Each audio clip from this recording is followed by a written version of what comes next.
memperoleh gelar sarjana ilmu pendidikan dari Universitas 11 Maret tahun 1990, memperoleh gelar sarjana ilmu perpustakaan dari Universitas Indonesia tahun 1998, menamatkan S2 ilmu perpustakaan dari UIN Sunan Kalijaga Yogyakarta tahun 2012, mengikuti berbagai pendidikan dan pelatihan fungsional bidang perpustakaan dari Perpustakaan Nasional, antara lain Diklat Tim Penilai, Diklat Pelestarian Bahan Pustaka, Diklat Asesor Akreditasi Perpustakaan, dan sertifikasi kompetensi pustakawan klaster pengembangan koleksi.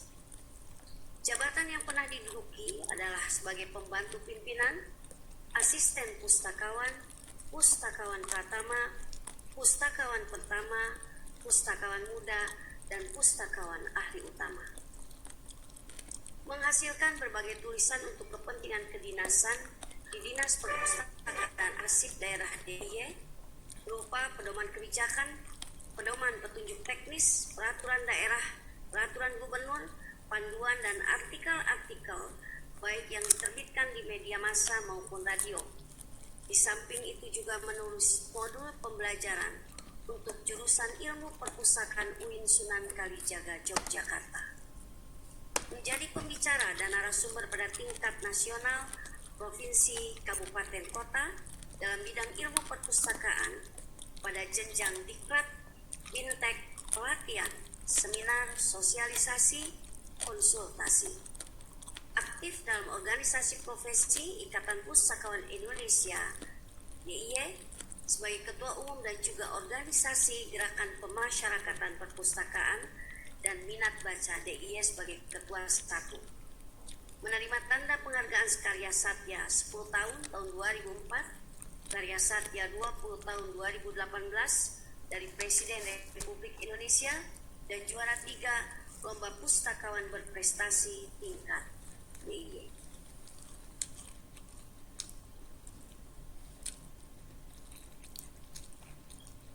Pustakawan Ahli Utama, Saudara Dr. Andes Budiono MIP, disilakan menyampaikan orasi ilmiahnya.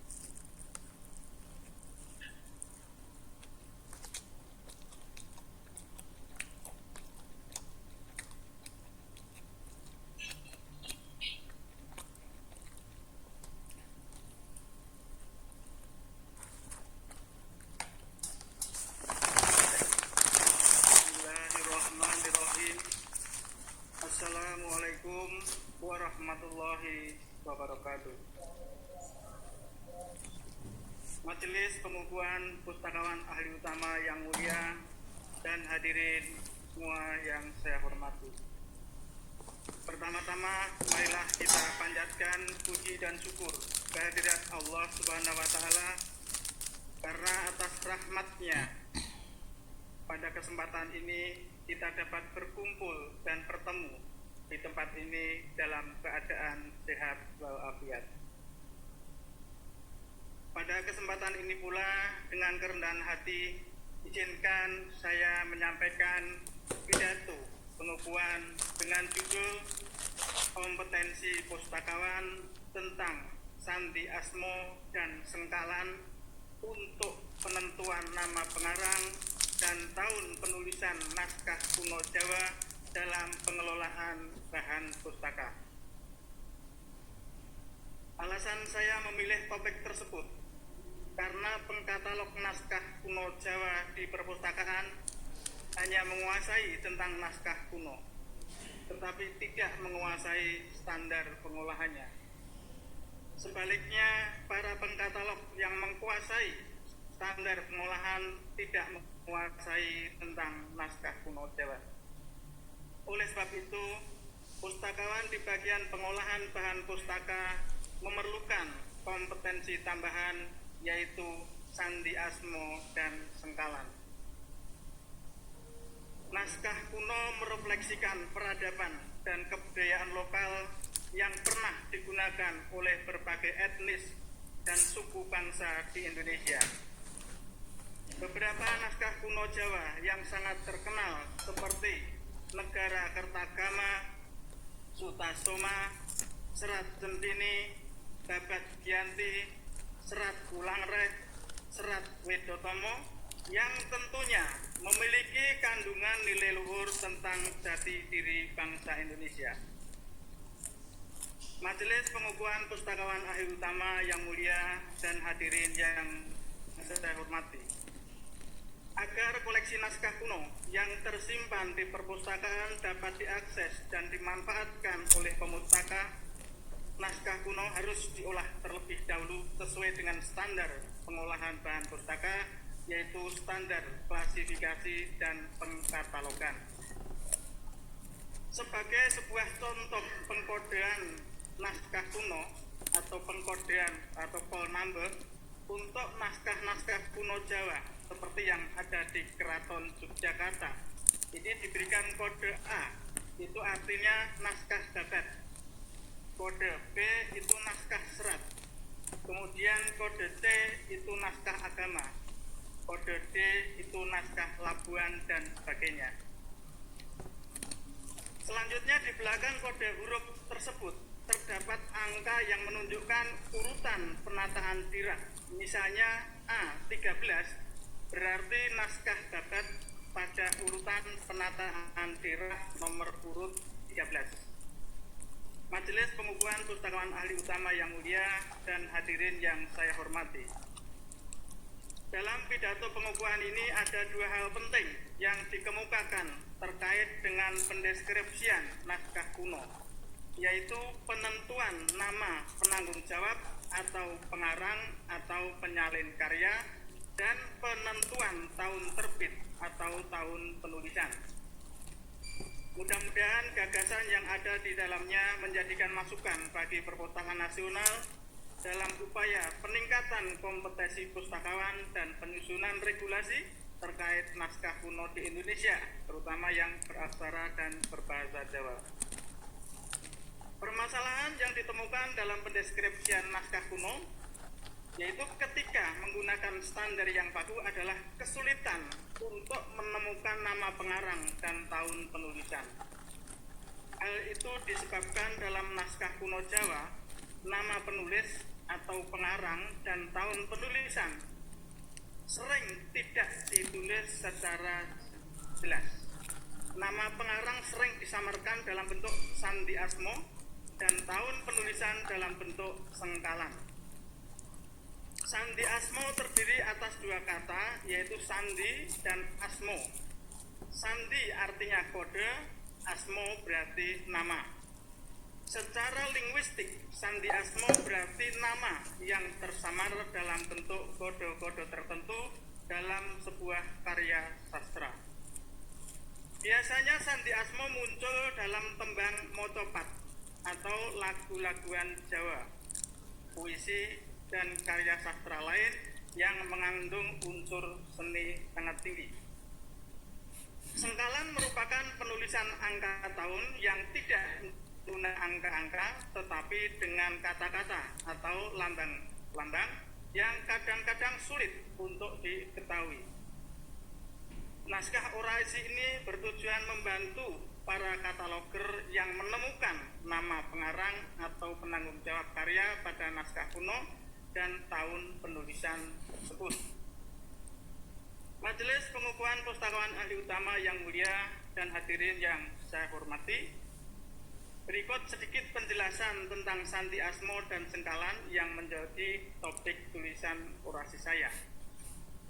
Sandi asmo dalam naskah kuno ini menjadi kunci untuk menentukan pernyataan tanggung jawab atau kepengarangan.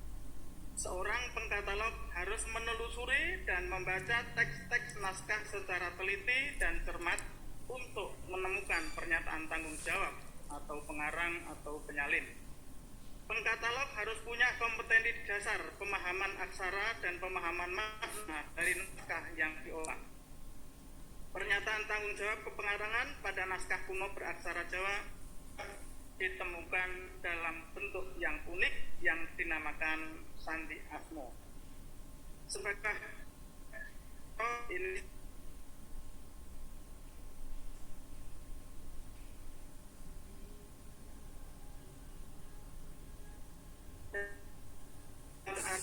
ada huruf yang saya digunakan itu adalah nama pengarang. Misalkan rongkop rungkating badan kalingan dening salah susilo, galak kang suling lisan kalingan dening wicara manis, warni awon kalingan dening manah sareh, sifat kuciwa kalingan dening netya sumeh, taliti sudra kalingan dening Berbudi Bowo Laksono. Jadi nama pengarang itu dituliskan di huruf-huruf awal dari baris-baris yang ada, sehingga karya ini dapat diketahui pengarangnya adalah Ronggo Warsito. Karena nama pengarang tersembunyi, maka pengkatalog harus benar-benar menguasai budaya Jawa, khususnya nama-nama Jawa, yaitu di kalangan istana kerajaan yang baik, dan punya daya imajinasi yang baik pula untuk merangkaikan nama yang ditulis secara terpisah-pisah di dalam teks naskah. Contoh lain yaitu sebuah karya dari Kanjeng Gusti Pangeran Adipati Mangkunegara, kang kocap jeung Sri Narendra Gusti Titianing Nagari, patih ngengaras pandriya, rancaan angereh budi dening para wargaji, tinata garda tanajun, yayah manggung sulaya, kulino salatan yukti, gagasira rarasan kang tanpa karya. Pak Budi lagi orang. Majelis Pengukuhan Pustakawan Ahli Utama yang mulia dan hadirin yang saya hormati, di Perpusnas. sekarang untuk sengkalan. Sengkalan merupakan rangkaian kata yang mengandung makna filosofis di dalam budaya Jawa. Sengkalan bisa berupa kata-kata atau gambar atau ornamen. Sengkalan yang berupa kata-kata disebut sengkalan lombo. Selanjutnya yang berupa gambar atau ornamen disebut sebagai sengkalan memet. Bagi para pustakawan khususnya yang bertugas pada bidang pengolahan bahan pustaka, keberadaan sengkalan harus benar-benar dapat dipahami dengan baik, karena sengkalan ini sangat penting untuk membuat deskripsi katalog, yaitu pada daerah penerbitan. Jika terjadi kekeliruan memahami sengkalan, tahun penerbitan atau tahun penulisan tidak akan ditemukan, atau paling tidak akan keliru dalam membuat deskripsi katalog. Sebagai sebuah contoh, mungkin di artikel ini tulisannya tidak sesuai dengan yang saya maksud. Ini mestinya huruf Jawa, tapi komputernya berbeda.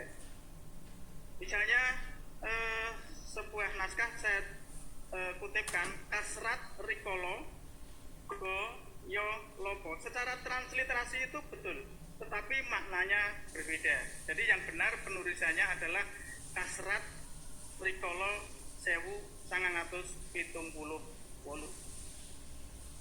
Selanjutnya sengkalan dapat ditulis pada awal penulisan atau akhir penulisan.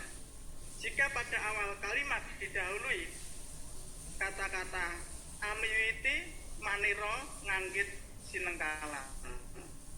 Jika pada akhir kalimat didahului kata-kata puput pepuntoning atur sinengkalan. Sengkalan selain yang tertera dalam bentuk tulisan juga diterakan dalam bentuk gambar atau perwujudan, yaitu yang disebut sebagai sengkalan memet. Sengkalan memet ini diproyeksikan dengan gambar atau ornamen.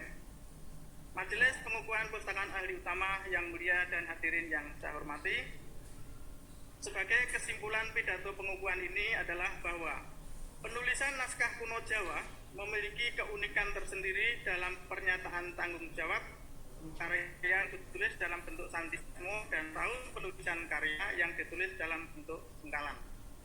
Keunikan ini sekaligus menjadi tantangan dan titik lemah bagi para pustakawan, yaitu perlunya kompetensi pustakawan untuk pengolahan bahan perpustakaan naskah kuno di Indonesia, khususnya naskah kuno Jawa, agar pemanfaatan naskah kuno lebih optimal. Selanjutnya, sebagai tindak lanjut dari pidato pengukuhan ini kepada Perpustakaan Nasional Republik Indonesia, kami merekomendasikan agar 1. Peningkatan kompetensi pustakawan melalui pelatihan pengolahan bahan pustaka naskah kuno dari sisi-sisi uniknya seperti yang ada pada naskah kuno yang beraksara dan berbahasa Jawa, yaitu tentang sandi asmo dan sengkalan. Yang kedua, membuat regulasi terkait dengan pengolahan bahan pustaka untuk naskah kuno. Naskah kuno dari daerah lain bisa dilakukan identifikasi perbedaan-perbedaan ini dan dapat terkumpul menjadi satu pedoman deskripsi naskah kuno. Sebagai akhir pidato orasi saya, tidak lupa saya sampaikan kepada satu, para pimpinan di Perpustakaan Nasional RI dari Ibu Mastini Harjo Prakoso MLS almarhum, Bapak Hernandono MLS almarhum, Bapak Dedi P. Rahmananta MLS, Ibu Sri Sularsih SH MSI, Bapak Dr. Andes Muhammad Sarif Bando MM, juga Bapak Dr. Andes Supriyanto MSI yang telah banyak memberikan kesempatan dan fasilitas selama saya berkarir sebagai pustakawan hingga mencapai jenjang pustakawan ahli utama.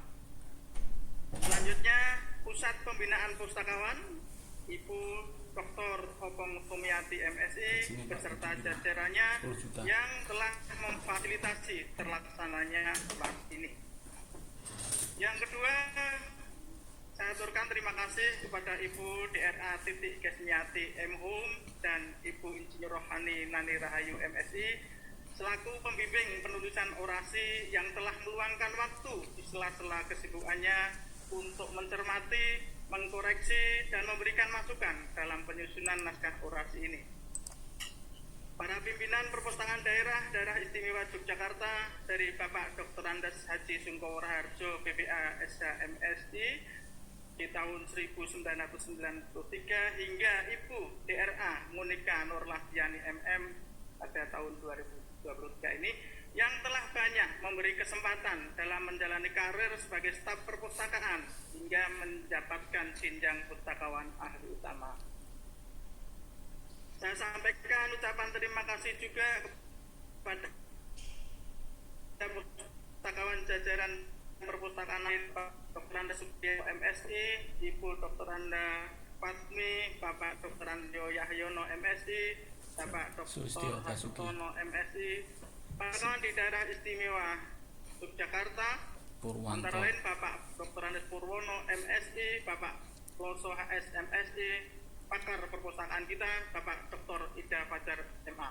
Dan masih banyak lagi yang tidak mungkin saya sebutkan satu persatu yang telah memberikan dorongan dan semangat selama berkarir sebagai pustakawan.